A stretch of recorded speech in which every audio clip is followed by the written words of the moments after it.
Neon tubes on the front gate announced the world's largest midway. A captivating row of light towers brightened the carnival's walkways. The rides and games were jammed, and the sideshow's bally line read, "Fantastic, extravagant, exciting." Traveling poetically by rail, this majestic and magical exposition was called the Royal American Shows. Carl J. Sedlmayr, Jr. was born on May 19, 1919, in Kansas City, Missouri. He was captain of the football team at Haines City Military Institute in 1937 and went on to earn a degree from Rollins College. During World War II, he served in the U.S. Army Air Corps. After the war, Jr. returned to become assistant manager of his father's carnival, where he had worked the summers during the school days. Young Sedlmayr inherited his father's tact with all kinds of people, ranging from ride operators to fair board members to heads of state. C.J. Jr. had a knack for mechanics. Joe McKinnon, in his pictorial history of the American Carnival, said that C.J. Sr. had the greatest team of carnival mechanics ever assembled by any show, and as they began to retire in the late 40s and early 50s, C.J. Jr. was ready to step in and handle amusement ride operations.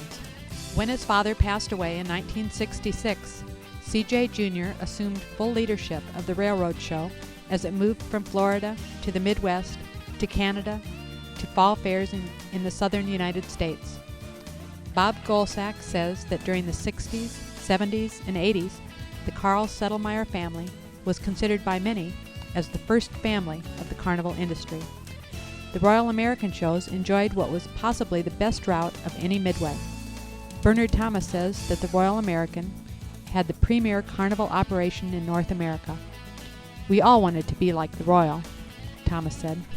Royal American shows unveiled new rides every year and introduced the world to shows featuring Sally Rand, Harlem and Havana, Club Lido, and extravagant sideshows with the largest banner lines. He was a carnival industry leader, serving as president of the Showman's League of America in 1954 and as president of the Outdoor Amusement Business Association in 1972. He was also active in the Tampa and Miami show clubs. During the mid-1970s, some adversity hit the show. In 1981, with the Canadian circuit gone, the train was abandoned and a switch was made to over-the-road transportation. In 1991, the Sedlmayr family was dealt a terrible blow when Sedlmayr's son, C.J. III, passed away, leaving behind a young family. Later, when the Royal American dissolved, generations of customers and competitors had trouble believing that the end had come. But tonight, C.J. Sedlmayr, Jr.